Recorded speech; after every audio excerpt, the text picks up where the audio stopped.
Hello everybody and festive greetings to all of you. Firstly, I'd just like to welcome you to this webinar where we'll be talking about the big price movements and major events of 2019 and how it affected the markets. We'll also take a look at what lies in store for next year and consider the prospects for popular instruments we trade, such as crude oil, palladium, etc., which both had a stellar 2019. My name is Sasha and I'm a financial analyst from the research department at Fortrade. If you have any questions, please call us and ask to speak to a senior account manager who'll be happy to help. Before I go any further, please take a moment to read our risk warning and disclaimer. I'm sure you know that although gains can be made trading CFDs, losses can be occurred too, and you need to be aware of this.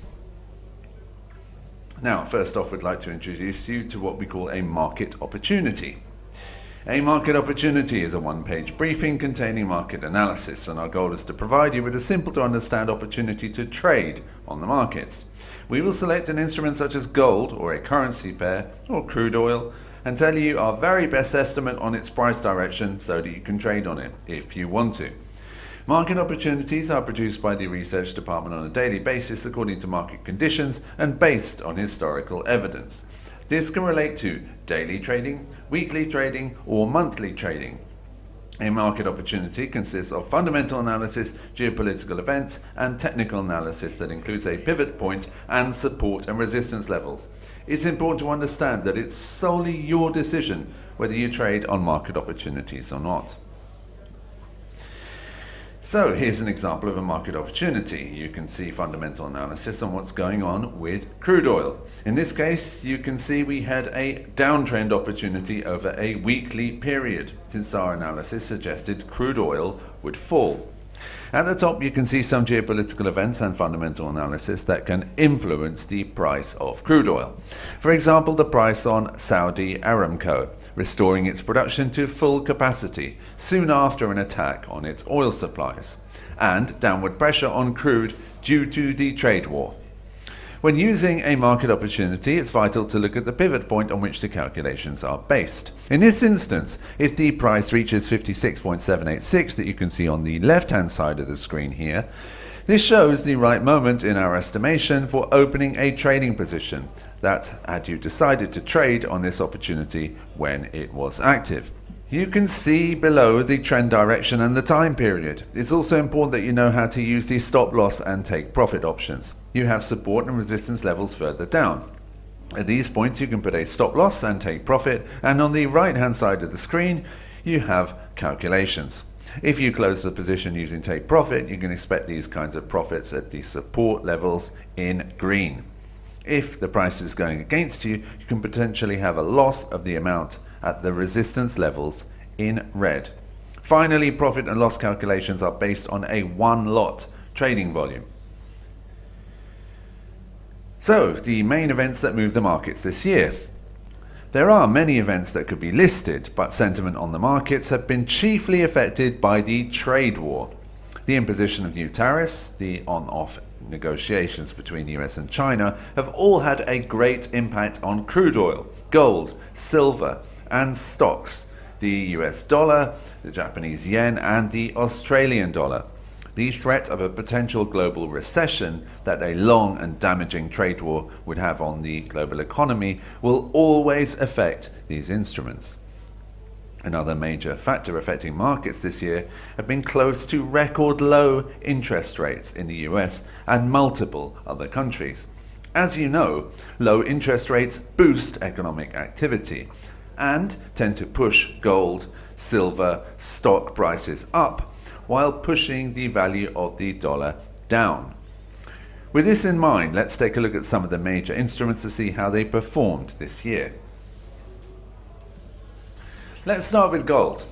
The performance of the safe haven gold this year has been excellent. From January the 1st to mid-September, gold jumped almost 21%. The combination of trade war and historic low interest rates boosted the metal. The resumption of US-China trade talks took some of the shine off gold and silver. On December the 19th, the announcement concerning the agreed first phase trade deal was made, and gold eased slightly lower. But the metal looks set to finish 2019 above $1,500. The precious metal is currently trading over 17% higher than at the beginning of the year. We can see similarities with the gold price here. Silver also hit its highest level this year in September, when trade war tensions were high. At this point, the metal was up an astonishing 26.47%. From the beginning of the year, silver looks set to finish the year around 16% higher, beating expectations of most analysts in 2019. Palladium. There can be no doubt that 2019 was the year of palladium. You don't need to be an expert to understand the money-making potential of its uptrend. The star performer kept smashing its record high over and over again and hit its high point earlier in December. At that time, palladium was up by an amazing 57% over the year. The metal will still end 2019 having skyrocketed around 50% this year. As I'm sure you know, palladium is a crucial metal which helps produce catalytic converters which are fitted on cars, and there has been a big shortage in the metal this year, boosting prices. Crude oil prices have very much been affected by the US-China trade war, since tariffs negatively affect the global economy and will reduce demand for crude. Positive trade war news, on the other hand, boosts crude. You can see here how, after new trade talks were agreed in September, that crude prices jumped over the next 2 weeks or so. After the next phase deal was proposed on October the 10th, you can see another clear reaction from crude oil, which has pushed 6.75% higher over the following month. In December, you can also see how rumors of an agreed OPEC production cut increase pushed crude oil higher, and that, combined with positive news of a first phase trade deal, meant that crude had a fantastic 2019, skyrocketing almost 35%. From January until April, at one point, crude oil was 46% higher. So at this point, I just want to mention some other market-moving events, such as protests in Hong Kong, Iran and Iraq, and the goings-on about Brexit. These are factors which affect gold and crude oil prices as well, and of course the GBP. In the case of Brexit, with that issue dominating the pound so much that other factors such as UK interest rates or economic data was less important than avoiding a hard or a no-deal Brexit, as far as investors were concerned. So, what surprises do the market hold for 2020? Well, while it's impossible to predict what the future may hold, based on this year, we can say with some confidence what will be the main price drivers and anticipate which instruments which will do well on that basis. Firstly, the trade war issue will continue to dominate. We will know relatively early on whether a broadly positive year is in store or not. If a first phase deal is signed in January and most existing tariffs are cancelled, this will be taken by the markets as a big positive. Nobody expects a full trade deal before November's crucial US general election, though. Brexit is another issue that remains on the agenda. The UK will exit the EU officially on January the 31st, but the end is just the beginning, since the UK must now negotiate a trade deal with the EU in order to avoid tariffs and barriers that would harm its economy. The UK government has given itself and the EU until the end of 2020 to agree a deal. If no deal is agreed, a potentially damaging no-deal Brexit could come into force. So, we will again see UK officials rushing off to Europe and locked-in negotiations. There is also the possibility of a US-UK trade deal to look out for. Should also mention some other events coming up, such as the OPEC meeting at the beginning of March, which will be important. As I mentioned already, the situation in Hong Kong will also be another factor that markets will be looking at next year. US elections in November and a potential Trump impeachment are other factors that the markets are definitely going to be having a close eye on and will affect gold and the US dollar. So as far as crude oil is concerned, nobody expects a rise in prices seen this year. Partly because crude oil prices started so low in 2019. A poll of Bloomberg analysts expect crude to average just under $60 next year. But this is higher than the average of 2019, which is around $57 per barrel. Expected averages don't tell us much, since it's volatility that give investors the gains or losses they need or don't want. Much will depend on the OPEC meeting in March. If the production cut is prolonged at its current level until the end of the year, for example, this will support prices. And if existing tariffs are cancelled, this will help crude prices. But if the global economy slows and demand for oil dries up, while US oil production increases, this would offset OPEC support. Palladium smashed all predictions this year, with analysts only managing to predict current levels will be reached next year.